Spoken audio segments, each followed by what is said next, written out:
ছোটবেলায় শিখেছি সৎ থাকলে সব কিছু ভালো হয়। বড় হয়ে বুঝলাম সৎ মানুষকে সহজে ব্যবহার করা যায়। প্রতিটা মানুষই তার জীবনে বদলায়, হয়তো অভাবে, নয়তো আঘাতে। যে পাখি মায়া ছাড়তে পারে না, সে পাখি মুক্ত আকাশে উড়তে পারে না। খেয়াল করে দেখবেন, এই সমাজে যে কথা বলে তাকেই বন্দি করে রাখার চেষ্টা করা হয়, ঠিক তোতা পাখির মতো। কাককে কেউ খাঁচায় বন্দি করে না। যাকে চোখ বন্ধ করে বিশ্বাস করবেন, যার প্রতি প্রচুর আশা রাখবেন, সেই মানুষটাই এমনভাবে ঠকাবে যে জীবনে ভুলতে পারবেন না। পশু পাখিরাও একে অপরকে বোঝে, আর মানুষ, সে তো সবসময় অন্যকে নিচু করার সুযোগ খোঁজে।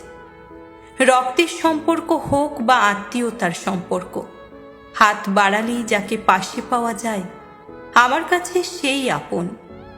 জীবনের খারাপ দিনগুলোও 24 ঘন্টাতেই হয়, সুতরাং সেগুলোকে দীর্ঘ ভাবার কোনো কারণ নেই। বিপদ মানুষকে ঘুরে দাঁড়ানোর রাস্তা খুলে দেয় এবং মুখের আড়ালে মুখোশগুলোকে চিনতে সাহায্য করে। ব্যস্ততার মাঝে মানুষ যেটা হারিয়ে ফেলে সেটা হলো সময়। ক্লান্ত বলে মানুষ যেটা হারিয়ে ফেলে সেটা হলো শক্তি।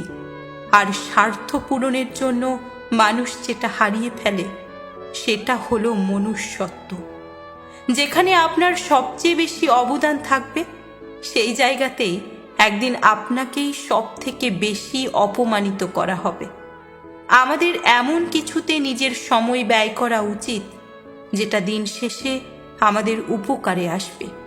সবার প্রথমে নিজেকে প্রায়োরিটি দিতে শিখুন।